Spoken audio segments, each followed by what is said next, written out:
I går aftes kl. 23.57, der havde vi et jordskælv her i Guatemala. Ja, det vil sige, det var sådan set en jordrystelse. Jordskælv, det er, når huse kollapser, og folk de mister livet. Og hernede, der snakker vi så jordrystelse, når det er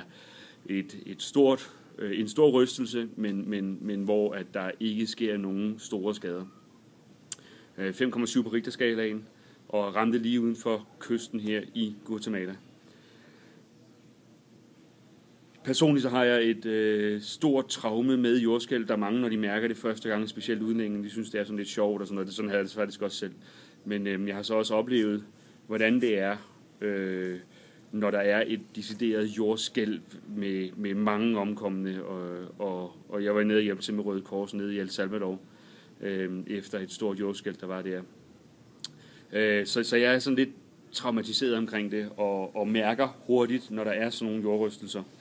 Og det er så at sige, at der hurtigt, var jeg ude af sengen og halvvejs ned ad trapperne.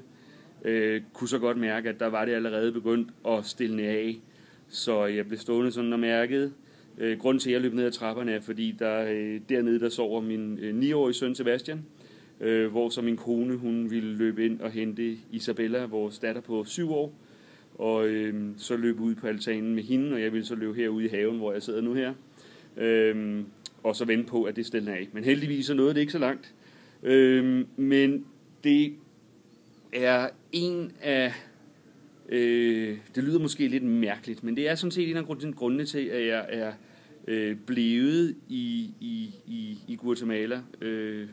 Eller i hvert fald ikke bor mere i Danmark. Og det er nok fordi, at jeg har fået en måde og en tilgang til livet på, som er anderledes, end da jeg boede hjemme. Danmark er et lille, sikkert land. Eller det vil sige, det er jo sådan set ikke mere, fordi nu har vi jo, der har jo godt nok været en jordrystelse over i Sverige for ikke så længe siden. Der har faktisk været et par stykker her de senere år. Og vi har da også nogle oversvømmelser, hvor folk de får fyldt kælderne med vand. Heldigvis er der så en forsikring, sådan som man kan få det dækket. Men i hvert fald så er der en tendens, og jeg vil generalisere, at man i Danmark godt kan tage livet for givet. Og kan planlægge langt ud i fremtiden. Og det er jo faktisk rigtig, rigtig godt, at man kan det, og man kan tage livet som selvfølge. Desværre så oplever vi jo nok også, at jeg ser det i hvert fald ofte i medierne, at folk de så har trafikuheld og mister livet og sådan noget. Men heldigvis så er det jo altså også nogle tal. Jeg tror, det er det laveste siden 1950 eller sådan noget, med folk, der mister livet i trafikken. Så det går jo absolut den rigtige vej. Så man kan kun tage tingene mere for givet nu, og vi bliver bedre inden for videnskaben, sådan så vi kan bekæmpe kræft og de her forskellige sygdomme og hjerteoperationer og hvad det nu ellers er. Men i hvert fald så er der en stærk tendens til, at man i Danmark kan tage livet for givet. Det kan vi ikke på samme måde hernede, hvor jeg bor. Og så lyder det måske mærkeligt, hvorfor i alverden har du så slået dig ned der? Men det er fordi sådan en oplevelse, som jeg havde der kl. 23.57 i går aftes, der minder det mig om, hvor heldig jeg er, at jeg har det, jeg har. Fordi nu, der kan det være væk, hvis det der er et jordskælv for eksempel.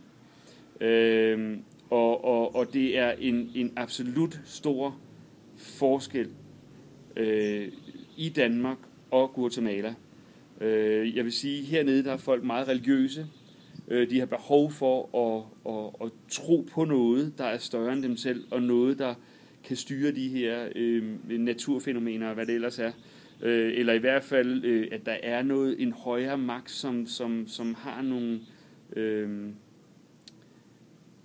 Som styrer tingene, og hvorimod i Danmark, der man sige, der er en stærkere og stærkere tendens til, at folk, de vil meget gerne have kontrol over tingene, og meget gerne vil have, at dem selv, som der har skabt den situation, de er i, Og det er jo selvfølgelig også, fordi man kan sige, at der er en tendens til, at mange folk, de måske har mere, end man har hernede.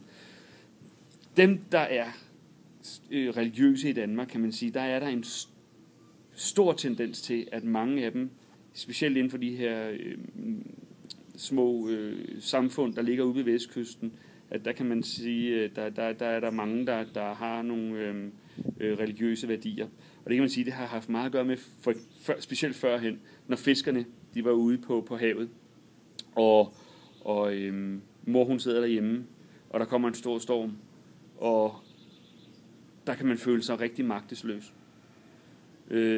Og derfor så søger man til højere magter, for at det her det skal kunne give mening, og for at få hjælp til, at farmand han kommer hjem igen fra havet. Og det er meget det, der også er hernede. Man føler sig magtesløs over for de her naturelementer. Det er jordskælv, det er jordskred, det er oversvømmelser, det er, og samtidig så har vi så en absolut større morrate, for eksempel der i Danmark. Så vi lever meget mere nuet. Og det er sådan set egentlig det, jeg gerne ville med den her lille video, det var, at jeg vil sige, selvom I har det derhjemme, så fantastisk godt, og måske tager tingene nogle gange for givet, så kan de altså hurtigt blive revet væk fra jer. Så nyd det I har, fordi det er virkelig en gave at have i første omgang. Så det var sådan set bare lige det, jeg vil sige, at I lige bruger 5 sekunder på lige at sige, nej, jeg har det sgu egentlig rigtig godt, fordi det føler jeg i hvert fald, at jeg har, selvom jeg måske har mindre end så mange andre, og i forhold til Danmark, men absolut har fundet nogle ting, som gør, at jeg er meget, meget, meget glad. Og lige i nat, der bliver jeg faktisk lige rusket lidt op igen. Så ja, ha' en god dag, og værdsæt det I har. Hej.